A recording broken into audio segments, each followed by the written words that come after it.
গণ অধিকার পরিষদের সংগ্রামী সভাপতি জননেতা জনাব নুরুল হক নূর। বক্তব্য রাখছেন নুরুল হক নূর। বিসমিল্লাহির রহমানির রহিম।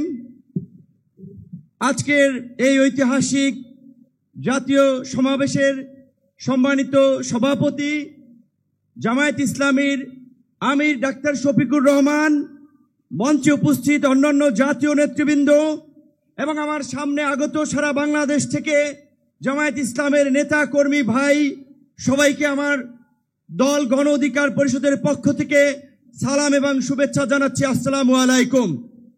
প্রিয় বন্ধুগণ, আপনাদেরকে একটি কথা স্মরণ করিয়ে দিতে চাই। আপনারা যদি ইসলামী রাজনীতি করেন, ইসলামী মূল্যবোধকে সামনে রেখে কথা বলেন, নিশ্চয়ই আপনারা জানেন আল্লাহ তাআলা মানুষকে ধন সম্পদ এবং ক্ষমতা দিয়ে এবং নিয়ে পরীক্ষা করে। গত 16 বছরে আমাদের কাছ থেকে আল্লাহ তাআলা নিয়েছেন, আমাদের ধৈর্যের পরীক্ষা নিয়েছেন। আমরা সেই পরীক্ষায় উত্তীর্ণ হয়েছি বলেই আমাদেরকে এই রহমতের জুলাই উপহার দিয়েছিলেন। যেই জুলাইয়ে আমরা বাংলাদেশের মানুষের উপরে চেপে থাকা দৈত্য দানবের মতো 16 বছরের ফাঁসিবাদকে পরাজিত করেছি। কিন্তু আমরা ওই যে আপনার হাদিসে আছে, বিপদ কেটে গেলে মানুষ উৎফুল্ল হয়, অহংকারী হয়। তাই আমরা দেখতে পাচ্ছি এই গণ অভ্যুত্থানে আমাদের অংশীজনেরা, মজলুম রাজকে উৎফুল্ল অহংকারী হয়ে জালিম হয়ে উঠছে। তাই আপনাদেরকে মনে করিয়ে দিতে চাই, আমরা যদি সীমা লঙ্ঘন করি, শেখ হাসিনার মতো আল্লাহ পাকও কিন্তু আমাদেরকে ছাড় দিবেন না।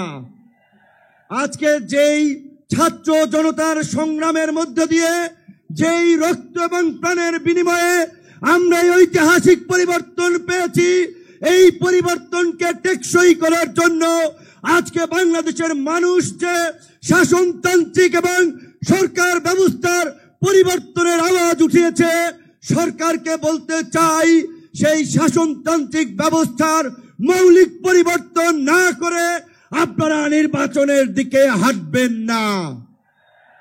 নির্বাচনের আগে সমস্ত রাজনৈতিক দল যেন নির্বিঘ্নে প্রচারণা করতে পারে, নিরপেক্ষ একটি প্রশাসনিক এবং রাষ্ট্র ব্যবস্থা থাকে, সেই লেভেল প্লেইং ফিল্ড নিশ্চিত করতে হবে, যেটা আজকের এই সমাবেশের একটি দাবি।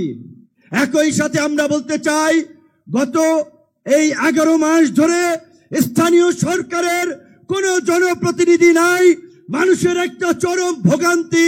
তাই অনতিবিলম্বে স্থানীয় সরকার নির্বাচনের মধ্য দিয়ে জনগণের এই দুর্ভোগ লাঘব করেন। আমার ভাই, আমার সহকর্মী, সহযোদ্ধা বন্ধু জাহিদুল ইসলাম বলেছে, আমিও তার সাথে একাত্মতা পোষণ করে বলতে চাই। অনেকেই আমাকে ইয়ার্কি করে বলে, ভাই ডাকসুর চাবি কি আপনি নিয়ে গেছেন নাকি? ডাকসু তো আর খোলে নাই আপনার পরে।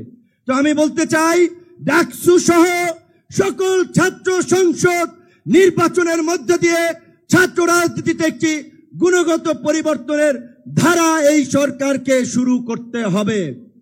একই সাথে আমাদের এই অঙ্গীকারের বিনিময়ে এই পরিবর্তনকে দীর্ঘস্থায়ী করার জন্য, এই জুলাইয়ের সুফল মানুষের কাছে পৌঁছে দেওয়ার জন্য ঐতিহাসিক যে জুলাই ঘোষণাপত্র এবং যে জুলাই সনদ, আমরা আশা করি সরকার সেটি এই জুলাই মাসে বাস্তবায়ন করবে।